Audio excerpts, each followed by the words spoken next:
Hi everyone, this is me, Princess Style, bringing you another instructional sign language video. Well, this really isn't going to be instructional so much as I'm hoping it'll help um, people understand a little bit of how I think as I do my sign language song videos.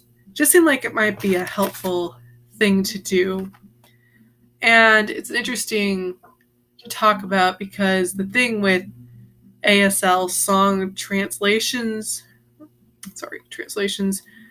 is that they're highly personal. Some signers who translate, it usually is hearing people who do this. There are some deaf people who do songs, but obviously, if you can hear the words, you're more likely to try to sign them without having as much trouble. I mean, I don't want to assume it's super hard if you're deaf. I've never met a deaf person who did it, but if I do, I'll certainly like to ask them. But as far as I know, it's mostly hearing people because that's usually when I find stuff, it's by people who are just studying sign language and they do the videos as kind of a learning, growing thing, as also helpful for other people, which is also why I'm doing it. So, like I said, it's highly personal. Some people, they choose to do more of an English signing thing where they will translate literally word by word. And classically, if you're an ASL 1 or you're just studying it on your own, this is a mistake. Well, I won't say it's a mistake, but this is what you will be more likely to try. I mean, it's okay. We all have that problem where you go into sign language and you expect it to be word by word, like a code, kind of like those puzzles you might fill out if you ever get those kids' magazines or something. But it's not. No language is usually that simple. But if you're new to learning language, it can be easy to assume that there is just a word-by-word translation and substitution, and you can forget things like punctuation, intonation, facial expression, all the stuff that we don't think about speaking our native language, but is clearly key to how we understand it.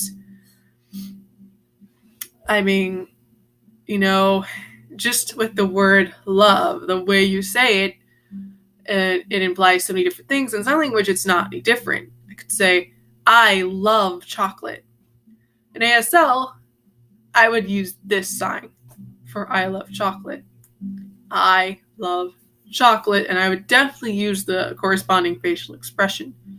If I was saying I love my friend, I would say I love my friend, or if I was talking to them, I could just be like, I love you. This is a more laid back way of saying it. If you're saying I love my husband or I love my wife, you're definitely gonna be like, I love you. And if you're just saying you kind of like something, don't really love it, and there's even more diversity where that's concerned. Falling in love is its whole own sign like this. So, we know that in spoken language, and even then we often get it confused. So, when it comes to ASL, it's the same thing.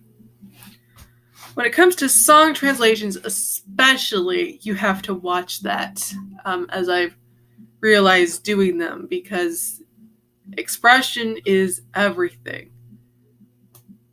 One of my favorite videos that I've done is Hot and Cold, and it's actually gotten, I think, the most views out of any of the songs, and it was really fun to sign that song. And talk about a challenge, though, because emotionally, that song is kind of at this weird line between loving, hating, frustration, desire, I guess, and that kind of plays into the lyrics a lot. And you can hear it in the way people, or Katy Perry specifically, sings the song. But how do you show that in signing? So what I try to do is every time I did transition, hot, cold, yes, no. You notice like my eyebrows are going up for one, frowning for another. Trying to show the difference between the negative, supposedly, and the positive. I mean, depending on your point of view, which is negative, which is positive, doesn't really matter. But classically, hot, good, cold, bad, yes, good, no, bad. Another key part of doing song translations is timing. Timing is really, really important. If you are off sync and a hearing person is watching, it's really going to annoy them. And if a deaf person is watching, timing is kind of how they understand the rhythm of what you're doing. And it's just not fair to them if you're off. I mean, it's understandable if you get a little off, but I try to get as close as possible. And it also usually depends on how well I know the song. Some of the Ruby ones I've been doing, I didn't know the songs as well, while other songs that I've known pretty much most of my life, like the Flood song by Jars of Clay, really easy. I mean, I could have done that one probably in my sleep. So timing is a part of the emotional impact of the song too. You've got to be faster when you're doing usually a more passionate part, or you slow down. Like, it all depends on the emotion. Like, if you're sounding angry, it should become a little bit more jerky. So it's like, to go back to hot and cold, you change your mind, like girl changes clothes. And you may have noticed in the video, if you go and watch it, how I just kind of jerk with those signs.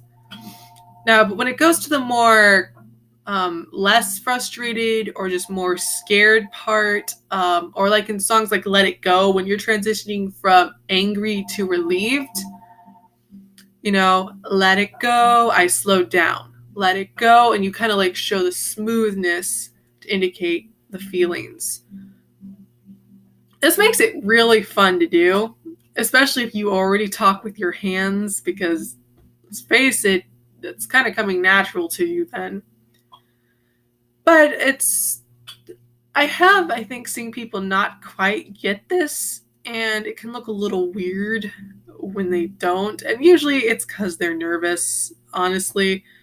And I'm lucky doing this really doesn't make me nervous. I mean, sometimes it's a little weird trying to keep up with how fast a song is, especially ones like Caffeine, Walking on the Stars. What was a really fast one I did? A lot of the Ruby ones are very fast. So those were hard, especially the part where like Nora in Boop is just like going, when I think about you, my mind starts racing. It's hard to even sing that, let alone sign it. And I always have to simplify what I'm saying. But it doesn't really make me nervous. I don't really get self-conscious talking to the camera. I'm lucky that way. People who do, you can kind of tell. But with practice, usually that goes away. So like I said, timing, muy importante. Transitions. Transitions. So this is so important in just signing a conversation as well, but it comes into music a lot if you want to make it look as close to actual ASL as possible. I can't tell you how many people I've seen who will sign. I have done this too, so it's a common problem, but you'll sign like and, but, very, for, and I will sign that sometimes when I feel like I have to emphasize the word especially, but I try to stay away from using the sign for, and, very, and if. Also, if is mostly just implied. You kind of like furrow your eyebrows. That is if. This if you only use if you're, I think, making a point of saying the word. It's like, no what ifs. You might use it then, but usually you wouldn't use it at all. And especially and is the killer. It is probably one of the most annoying ones. The ones I see people complain about the most is using and. This is English. I made the mistake of using it in the past because I didn't know that there was a difference between English and just regular ASL. So transitions basically remove the need for those small little conjunctions. So you can use transitions usually one of 2 or 3 ways. Either it's you're comparing 2 things, so that's a but. You're linking 2 things, that's an and, or you're making a list. The list thing can be the hardest because sometimes there's more than 2. So to go back to hot and cold, as well as, I just did another one like this. Which one was it? I don't remember. I've done so many songs at this point. I'll just use hot and cold as the best example. So hot, cold. Now I did something weird with hot and cold. I started on my dominant side and went to my non-dominant side. And you're supposed to start on your non-dominant side and go to your dominant side. I don't know why I did that. I guess it just felt right. I don't remember if I did it through the whole thing or not, but so I should have done this. Hot, cold, yes. Or maybe I did. I feel like I practiced it both ways. Anyway, in, out, up, down. You notice there's no and here, but me turning my body is the and. It's implied. There are other languages where this is the case. Languages like Khmer, which I studied a little bit because I went on a mission trip to Cambodia, don't even have some of those little words like in or to, to, for, or if they do, not as much as we do. English is actually one of the most weirdly, I think, specific little word everywhere languages that there is. I mean, we have so many minor words that other languages don't even think is important because they think they're just implied. Like using the word is. We use the word is all the time. And in a lot of languages, it's not even there. Like we say the car is blue or the blue car. They would just say the car blue. You know, if you've studied other languages, you probably already know this, but if you haven't. So say ASL is the same way. You won't say in ASL, the car is blue. You're going to say car blue. Blue car if you're doing it more with PSE, which is ASL but with English grammar, but that's not really correct. It takes a lot to get used to. All right, but what about with but? But is the same as and, except your facial expression needs to kind of say that you're making a comparison. So, trying to think of a song I've used with an example for this. I know there is one. I can just use a sentence, I guess. I want to, but I won't. Or I won't, or whatever. That's a pretty simple sentence. Want to, but won't. Now, I could just not say the but at all, and that might be acceptable. But whether I say it, whether I don't, I still move. If you say but, you are still going to move to show the difference. Okay, now for the list. I use lists in like my War Inside video and a couple other ones just because it made it easier to condense some of the sign language into a translation that I could fit into the very small amount of time I had to sign it. I won't use that example specifically though because it's kind of confusing, but if you watch the video you'll kind of see where I did that. So in the second verse. But when it comes to a list, let's just say like a food list. You know, you could say milk, bread, chicken, fruit, and you return a little bit for each one. Or if you're talking to a group of people, which does come into songs also because sometimes the speaker in the song is addressing more than one person or a whole crowd. Now, if you're addressing just like a general group, like saying we all, you kind of just swoop it. You wouldn't like jerk, jerk, jerk, because it's just implied. All right, another big obvious part of song translations is meaning. Now, again, people think of ASL like it's a code, but it's not. And meaning is not literally, mouse, so much as it's a concept. Nouns are conceptual. You could say credit card like this. It's a small rectangular object. Those are called classifiers. It is a huge part of songs because often there is not a specific sign. I just did Walking on the Stars. You can do Walking on the Stars literally, but that takes so much time and they're singing so fast. An acceptable substitute might be just using the classifier for a person walking, showing them walking on something, and then say the stars. Technically, I think stars should have been first, but I do still sometimes use more English grammar, and that's acceptable in song form more than it is in conversation.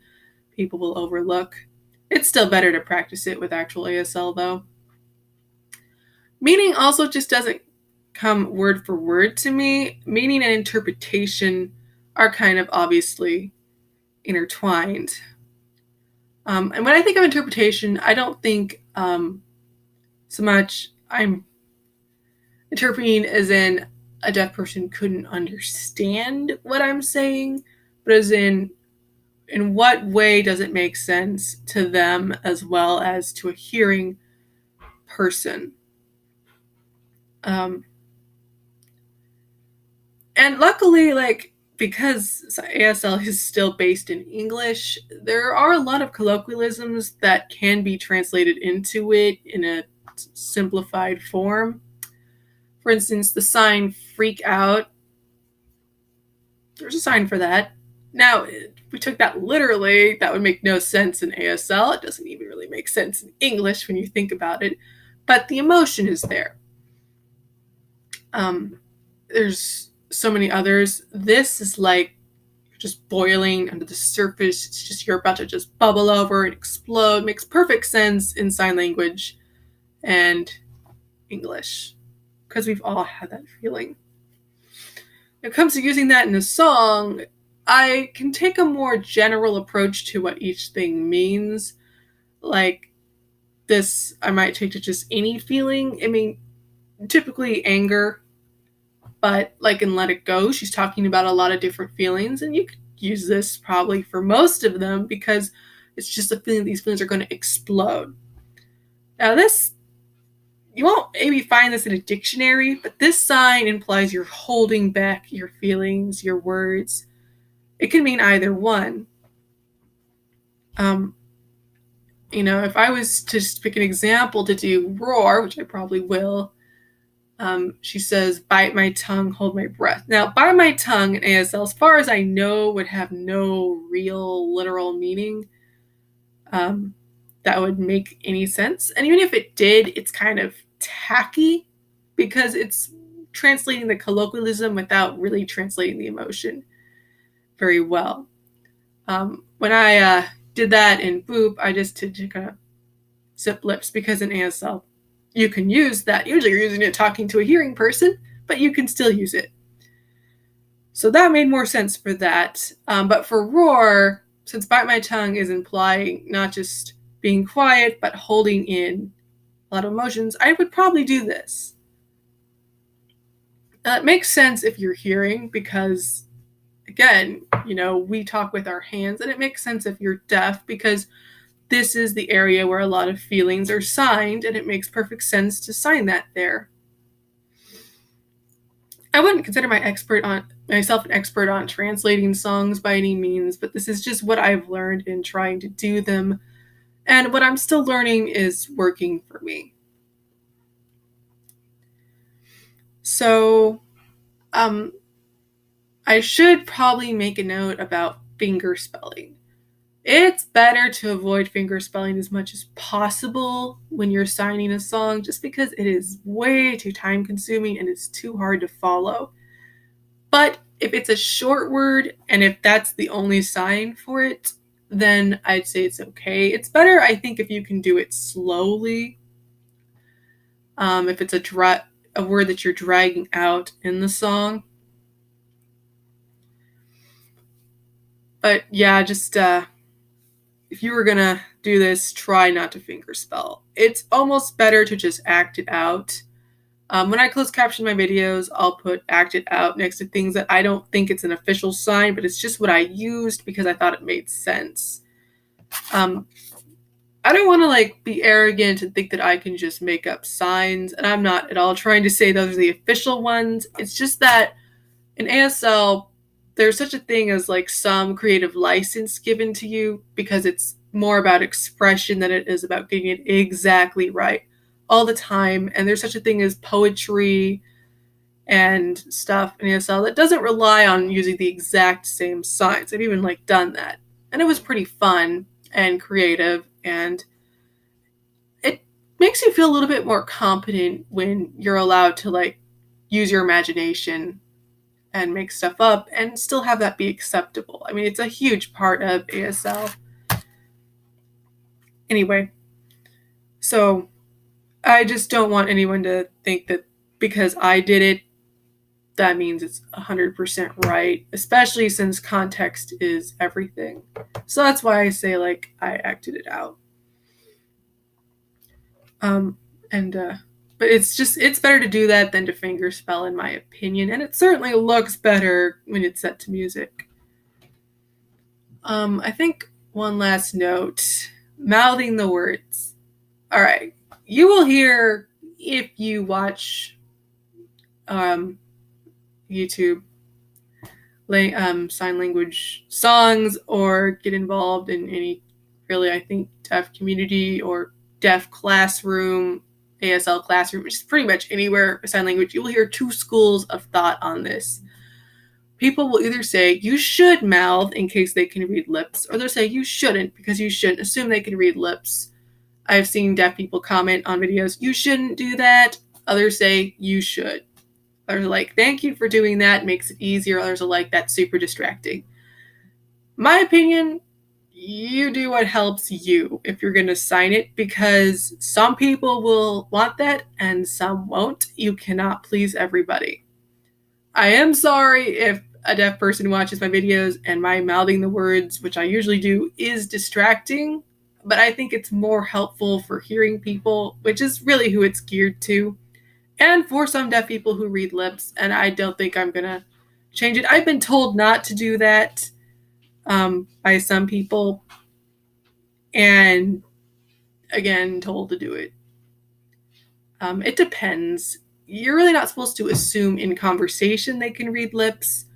You should either ask or just not do it unless you know for sure. But I think when it comes to songs, again, since you can't really know who's watching, there's a bit more leniency.